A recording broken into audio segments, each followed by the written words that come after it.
Bienvenidos a un video más de mi canal, Chris de Física. El día de hoy vamos a hablar sobre un tema muy importante, el cual es conocido como la potencia mecánica. La potencia mecánica se dice que es la magnitud que relaciona al trabajo realizado por el tiempo empleado para realizar dicho trabajo, ¿sí?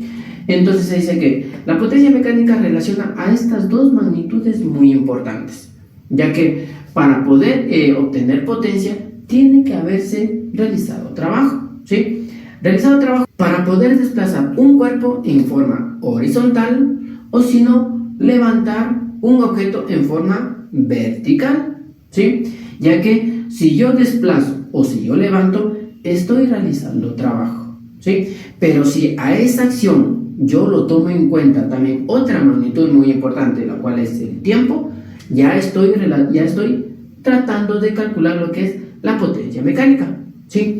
Ya que existe una fórmula, la fórmula principal en cuanto a la potencia, que me dice potencia es igual al trabajo sobre el tiempo, ¿sí? Si yo estoy realizando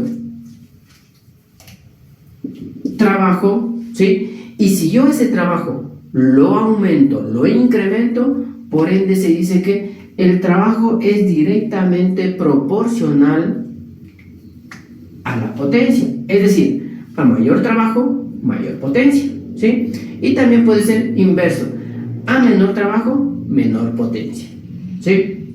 Pero ahora, ¿qué sucede? Yo le relaciono con el tiempo, en cambio, si digo, a ver, si yo el tiempo que voy a emplear para poder realizar el trabajo, ¿sí?, lo reduzco, ¿sí?, se dice que esa magnitud, el tiempo es inversamente proporcional ¿a qué? A la potencia. Es decir, si yo el tiempo que voy a tomar para poder realizar el trabajo es menor, la potencia va a ser mayor. Pero si en cambio ese tiempo que yo voy a utilizar para realizar una acción me demoro o lo incremento, ¿sí?, significa que la potencia en cambio es mínima. Por ejemplo, si yo quiero subir a un segundo piso, ¿sí?, y tengo que subir por las escaleras, por las gradas, ¿sí?, si yo voy corriendo, ¿sí?, ¿qué sucede? Yo estoy realizando trabajo porque me estoy desplazando. Como estoy corriendo, ¿qué sucede? Estoy utilizando menor tiempo para llegar al siguiente piso. Por ende, la potencia va a ser mayor. Pero si en cambio, en vez de subir corriendo, ¿yo qué hago? Voy a irme al segundo piso, pero en cambio caminando. ¿Qué va a suceder con el tiempo? Se va a ir incrementando, ¿sí? Quiere decir que simplemente la potencia que yo utilicé para poder realizar esa acción fue mínima, ¿sí? Y la potencia, ya se van a dar cuenta más adelante, que la potencia se relaciona con la energía, ¿sí? Si yo utilicé menos tiempo para realizar más trabajo, por ende utilicé o generé más potencia. Si generé más potencia, pues consumí más energía, ¿sí? Y así inversamente, si yo simplemente consumí más tiempo, me demoré más en realizar esa acción, ¿sí? ¿Qué sucede con mi potencia? Pues ha sido mínima. ¿Qué ha sucedido con mi energía? Pues también es mínima, ¿sí? Entonces dice que para poder calcular lo que es la potencia mecánica, yo tengo que saber estas dos magnitudes físicas, ¿sí? No se olviden que este tema de trabajo mecánico, ya he subido un video para que ustedes puedan observar qué es el trabajo mecánico. El enlace se encuentra en la parte superior, ¿sí? Entonces, en este caso, fórmula principal para poder calcular la potencia es trabajo sobre tiempo, ¿sí? Ahora, ¿qué se dice? Que para poder calcular la potencia, no solamente a mí me puede permitir utilizar la fórmula principal, que es trabajo sobre tiempo, ¿sí? Ya que el trabajo se dice que es igual a fuerza por distancia, ¿sí? Es por definición para poder calcular el trabajo. Entonces, ¿qué sucede? Yo, en vez de poner trabajo, ¿qué pongo? Fuerza por distancia. Y aquí viene una relación física, ¿sí?, la cual es conocida. A ver, si yo relaciono la distancia recorrida por un cuerpo y el tiempo que se demoró en recorrer esa distancia, ¿a qué me equivale? A la velocidad, ¿sí? Entonces, ahí existe una fórmula secundaria para poder calcular lo que es la potencia, que me dice fuerza por velocidad, ¿sí? Ahora, no se olviden que yo hace unos momentos les dije que Si yo genero más potencia, significa que también genere más energía, ¿sí? Entonces, ¿qué sucede? Se obtienen dos fórmulas también relacionando lo que es la energía. Me decía que, recapitulando para poder conectar con estas dos fórmulas de acá, me decía que la potencia mecánica es la relación entre el trabajo y el tiempo, ¿sí? Y el trabajo se le puede realizar en los dos ejes en cuanto al desplazamiento, el cual se puede decir, si se desplaza, relaciona con el eje X, o si se levanta, relaciona con el eje Y, ¿sí? En este caso, si yo voy a desplazar un cuerpo, el cuerpo se va a mover en forma horizontal, se dice que se está generando una variación en su energía cinética, ¿sí? Por eso es que nosotros le representamos con el triangulito, la E y la K, que significa el triángulo variación, la E de energía y la K de cinética. Variación de energía cinética, ¿por qué? Porque un cuerpo va a desplazar, se va a cambiar su posición de un punto inicial a un punto final. Y claro está que se va a demorar un cierto tiempo en realizar esa acción, ¿sí? Si yo relaciono su variación de energía cinética con su tiempo, pues obtengo de igual manera la potencia, ¿sí? La potencia que se obtuvo en desplazar un cuerpo. Pero ¿qué sucede si en cambio no quise desplazarle, moverle horizontalmente, sino yo digo levanto un cuerpo? ¿Qué sucede? En vez de generarse variaciones de energía cinética, ¿qué sucede? Se genera el otro tipo de energía que se conoce como energía potencial gravitatoria, ¿sí? ¿Por qué es energía potencial gravitatoria? Porque la energía potencial gravitatoria se está relacionando con la posición, o mejor dicho, con la altura. Si yo levanto un cuerpo desde una altura y le dejo en otra altura, ¿qué significa? Que ha existido variación, ¿sí? Pero como para poder mover o levantar ese cuerpo de un punto y ubicarlo en otro punto, pues tuve que consumir energía, ¿sí? Entonces, ese consumo de energía se conoce como energía potencial gravitatoria, y para realizar esa acción de cambiar de altura, tuve que demorarme un cierto tiempo.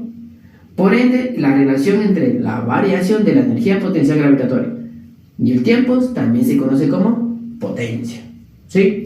Ahora, una vez de que yo ya tengo una idea de lo que es la potencia mecánica, yo tengo que saber la unidad en cuál debe medir dicha potencia, ¿sí? Entonces, ¿qué se dice? En cuanto a las unidades, ¿sí?, de la potencia, se dice que tenemos tres tipos de sistemas principales, sistemas de unidades. El principal, el sistema internacional. Un sistema secundario, el sistema inglés. Y otro sistema también secundario que viene a ser el sistema métrico decimal, ¿sí?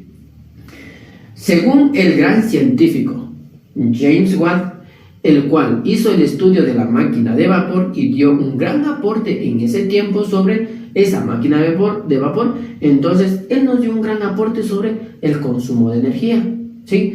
Y él, aparte del consumo de energía, estudió lo que es la potencia. Entonces, en honor a este gran científico James Watt, a la potencia mecánica se le dio la unidad de medida en honor a este gran científico. Entonces, se dice que la potencia, su unidad de medida, dice que está compuesta de Joule sobre segundo.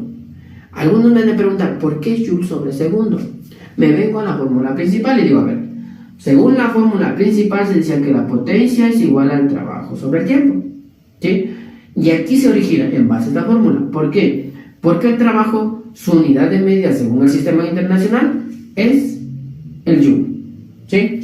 Y el tiempo también según el sistema internacional de medidas, su unidad de medida es el segundo. Y la unión entre Joule y segundo viene a ser el Watt, una W, ¿sí? Esta W es según el sistema internacional de medidas. Pero no se olviden que en la física siempre se trabaja entre diferentes sistemas, ¿sí? Por eso es que también debemos considerar el sistema inglés, ya que el sistema inglés en cambio trabaja o le designa la unidad a la potencia, ¿sí?, HP, que significa caballo de fuerza, ¿sí? Esa es la unidad que le otorga a la potencia, el sistema inglés. Pero en cambio un tercer sistema, que es el sistema métrico decimal, A la potencia también le designa con otra simbología, que es la C y la V en mayúscula, que viene a ser conocido como caballos de vapor, ¿sí? Entonces, las unidades de medida con las cuales la potencia mecánica se va a trabajar es Watt, la principal, HP, caballos de fuerza, y una secundaria, CV, es caballos de vapor, ¿sí? Ahora, estas tres unidades nosotros tenemos que relacionarlas siempre para poder sacar sus equivalencias, poder transformarlas. Entonces, aquí vienen los factores de conversión, o también llamados como equivalencias, que viene a ser que tenemos dos equivalencias, ¿sí? De caballos de fuerza a watt y de caballos de vapor también a watt. ¿Cuáles son esos factores de conversión? Me dice, un caballo de fuerza, un HP, es igual a 746 watts, ¿sí? Y un caballo de vapor, un CV, es igual a 736 watts, ¿sí? Estos valores que se obtienen aquí ya son los valores que se utilizan redondeado, ¿sí? Porque hay ciertos valores los cuales dice que también podemos utilizarle como 745,5, pero casi siempre en el cálculo de la mística se utilizan valores redondeados, 746 para el HP y 736 para el CV, ¿sí? Entonces, eso es en cuanto al conocimiento, a la base teórica muy principal, muy necesaria para el estudio de la potencia mecánica, ¿sí? En el siguiente video vamos a ver cómo es que se aplican estas cuatro fórmulas, ¿sí? Cómo es el uso, cómo es la aplicación, también con sus factores de conversión, ¿sí? Gracias por ver el video completo. No se olviden de seguirme, darme un me gusta y compartir. Nos veremos en un próximo video.